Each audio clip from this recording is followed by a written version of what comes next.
South Africa 0. BBC Radio 5 Live on the World Service, wherever you go, listen to us on BBC Sounds. And as well, where you may well want to take the radio to bed with you, because it's going to be an endurance test. I think there might be a little bit of World Cup fatigue creeps in over the course of the group stages, certainly in this 2018 World Cup. 12 groups of 4, 8 of the third place teams go through. So certainly, if South Africa were to go on to lose this match, by no means is all lost in a group with the Czech Republic and South Korea, but it'll be very tough for them as the ball is out of play for the Mexican halfway inside their own half. But this is what all of these thousands of people came here to see today, queuing outside the ground from 7 o'clock, probably before 7 o'clock this morning. We were here just before 7:30, and the colour was incredible. We saw another foul centre field from South Africa, and I think referee Sampaio is very soon going to have to pull out the yellow card, as this time it's Mokoena who committed the foul in centre field, and it is a free kick, and that's all to Mexico. In South Africa have found it tough, and they're resorting to trying to rough up Mexico. Mexico being by far the better team. Just seeing the goal again from Fernandez on the inside. Powerful right foot. What a start for the Mexicans. Yeah. Excellent goal scoring record, as Chris says, this season in Saudi with his club Al Qadsiya. But that only his third international goal for Mexico. By far the most famous. I'm not sure he'll score a more famous goal for Mexico, as this time foul committed by Brian Gutierrez, and it's a free kick to South Africa in their own left back position. But yes, the colour outside the ground, Chris, earlier, the senoritas who turned up in the traditional Mexican dresses, and I don't know what you call them. Look like figures out of the High Chaparral that I remember from my youth. Yeah. But that mixed with the modern and the old, as Lyle Taylor for South Africa, who've been really up against it in these opening 15 minutes of this match. Ball is played over towards the right-hand side by Mokoena.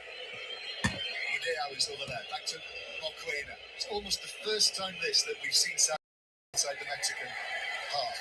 Attempted pass forward, blocked away, and Bakazi hit that, blocked away out towards the left-hand side, and Bakazi again left-footed ball into the edge of the area, headed down by Cesar Montes, the captain, to start the tournament in place of Edson Alvarez. And there's another challenge by Mokoena, and sure enough, next foul brings the first yellow card. It's Mokoena, it's his second foul, and he's booked. Well, in fairness, the South African team, this is no exaggeration. They could have had 4 yellow cards. The referee eventually succumbing. Trying to really insert a bit of physicality on this Mexican team. It's been a really frustrating start for South Africa. Yellow card just been announced by one of the men with the deepest voices in the world, who is on the public address system here in the Aztec Stadium. Just slightly overcast at the moment. The temperature is apparently around about 24 degrees. And we just keep an eye on the skies, because it can very quickly become stormy in Mexico City.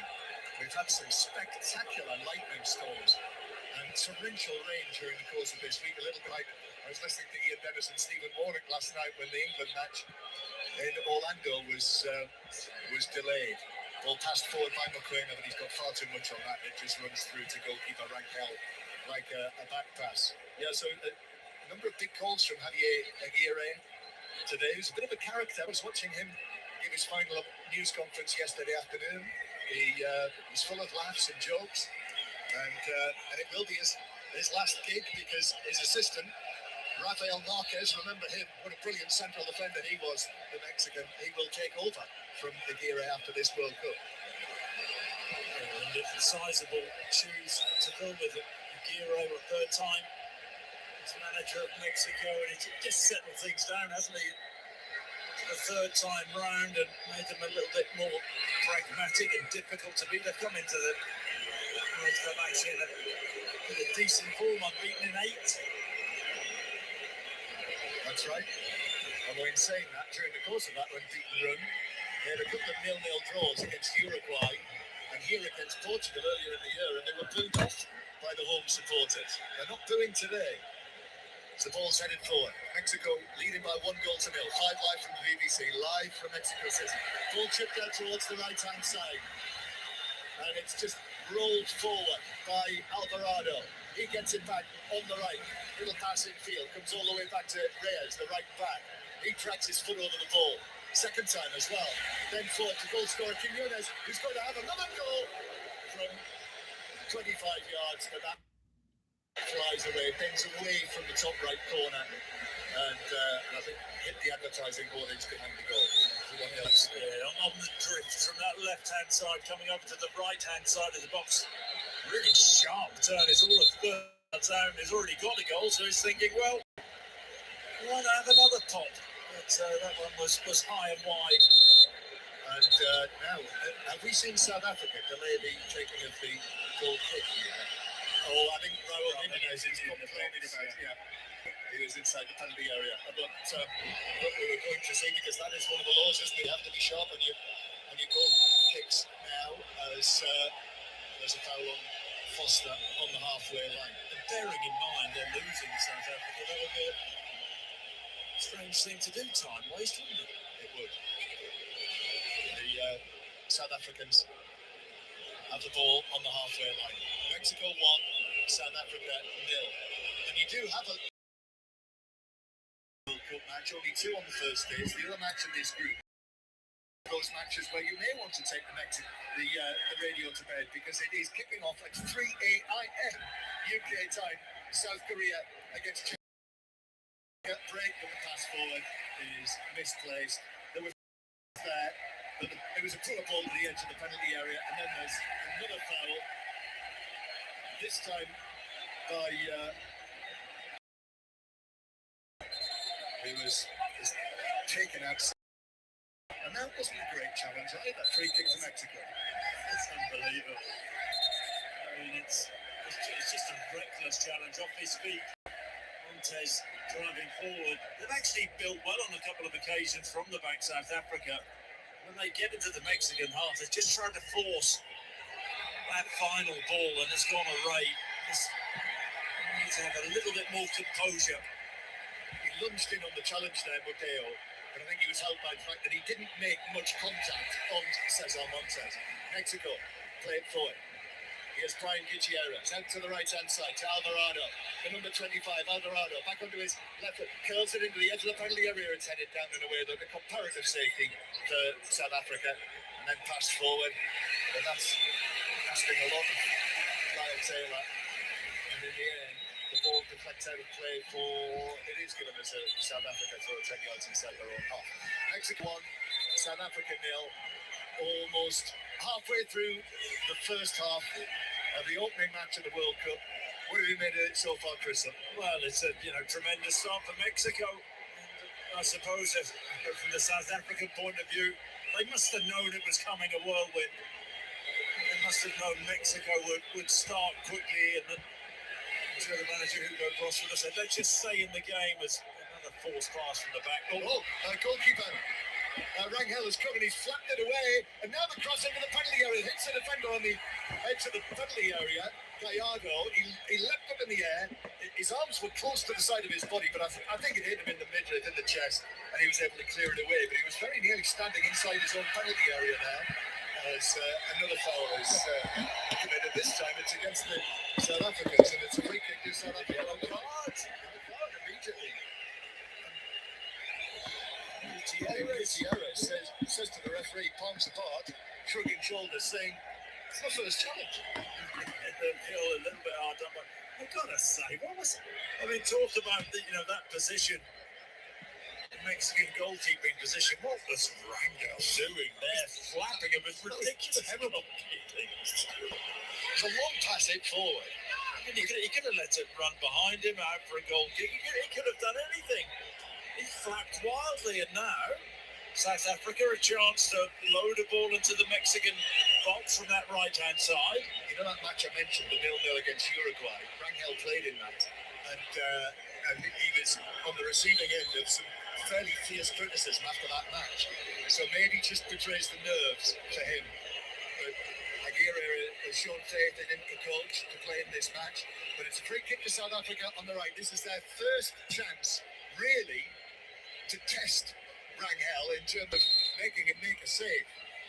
23 minutes on the clock. Mexico winning 1-0. 5 live from the BBC. So the free kick, right-footed, taken in towards the penalty spot, but that's a firm and good header away. They're a decent central defensive pair, Vasquez and Montez. Comes back into the edge of the box, up they go.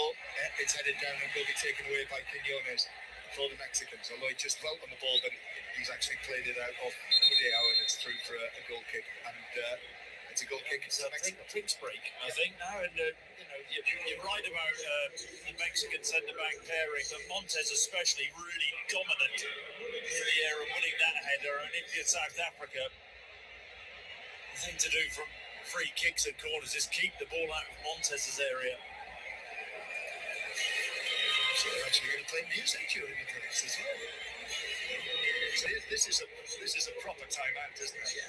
And I think if you're South Africa, I think you think this is fortunate for them. They've got this break so they can regroup. They have looked ragged in this first half of the first half.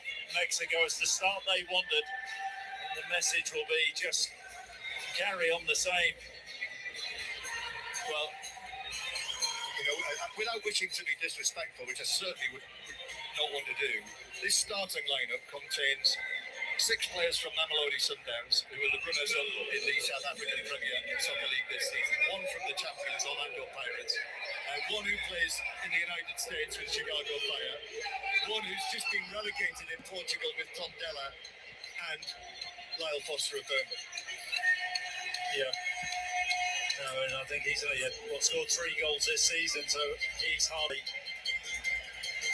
However, he's hardly on a high, John, is he? But we do know in international football it can be the case that sometimes international teams can be greater as a team than the individual parts. No, absolutely, and I think that's the hope for South Africa and Hugo Broos coming in to this tournament. There's no doubt that the manager has improved the team over the last few seasons, but because of the domestic element to their team, in many ways they're unknown coming into this competition. You say Mexico would have the better pedigree of players, but South Africa have shown through qualification, finishing above the likes of Nigeria in their group, that they can play. But I think this first half of the first half, they've been a little bit shell-shocked and overwhelmed, maybe by the whole occasion. Maybe they'll settle them down after this drink. The hydration break, as they call it, is over. That's the voice of Chris Sutton. This is 5 Live from the BBC. We're on the World Service as well in Sub-Saharan Africa, and we're here at the Azteca Stadium. You and I here, Chris, for the first time today. First time I've walked into it. I have to say, it really felt a little bit like when I walked into Wembley for the first time as a schoolboy. Just the effect of walking in here. I could see the flags hanging from the roof as I walked up the entrance into the stadium, and then the ball of the stadium revealed itself. Play will resume with a South African goal kick, and I immediately just looked to the point where Maradona started that run to score that amazing goal, the goal of the century as it was called, against England back in '86. And that's the penalty area we're looking at now, which is cleared away. Rangel downfield, he went long with that. It bounces centrally for South Africa to take up possession again with the number 6, Madiba. And then back to Mokoena, who turns and plays it back into central defence. So we'll have to see whether Hugo Broos, the coach of South Africa, has been able to change things at all with that little moment there that he had to speak to his players for a couple of minutes. Long pass forward for South Africa. That is headed down and away by Israel Reyes, the Mexican right back. South Africa take up possession again. South Africa in the all-yellow kit. And looking around this stadium, over 80,000 people in here, there are really only tiny pockets dotted around the stadium of yellow shirts of South African supporters. I mean, they'll be in the hundreds, if that. Mexico win the ball back. It's passed forward to the goal scorer Quiñones down in the right full-back position. Then he plays it back to Gallardo. Raúl Jiménez waits on the edge of the penalty area. Before Quiñones gave Mexico the lead, Jiménez had already had one effort that was saved very well actually by Ronwen Williams as Mexico go all the way down the other end, back to that penalty area I was talking about. And Rangel passes it forward and up the left wing. Now in centre field with Eric Lira, the number 6, the central holding midfielder. Just over 15 minutes of the first half to play. It's played through to Gutierrez. On his right foot he shoots, but that's blocked by defender in the penalty area. I think it might have been Sibisi who was able to get a leg in the way of that, and it's cleared downfield again. They did carry a threat from the flanks and from Gutierrez as well. Yeah, but I mean the issue that South Africa got is those wide areas they're giving up. That back five is really hard for the 3 South African midfielders to get out wide. See there, Mexico 2v1 in the wide areas. Early cross, Berlin from Reyes, looking for Raúl Jiménez in the middle, but goalkeeper Williams was able to come out and deal with it. He caught it, got both hands to it. South Africa in danger, trying to play out from the back again. Mexico are all over them, and that is one of the hallmarks of the era's Mexican team. It's already worked for them, brought them 1 goal, and South Africa get away with it this time and play it back to goalkeeper Williams, who will get it again on the edge of his penalty area. It's a great little interview we heard with Manny Jasmine before the start of the match, talking about the inspiration from the death of his brother Marvin in a car accident in South Africa, and the constant inspiration that he is in his professional career. Long and left-footed ball forward for Mexico towards Raúl Jiménez. He can't reach that, and it's played back to goalkeeper Williams again. Rather disappointingly, we haven't had a wave since the start of the match, but there's been too much going on, Chris.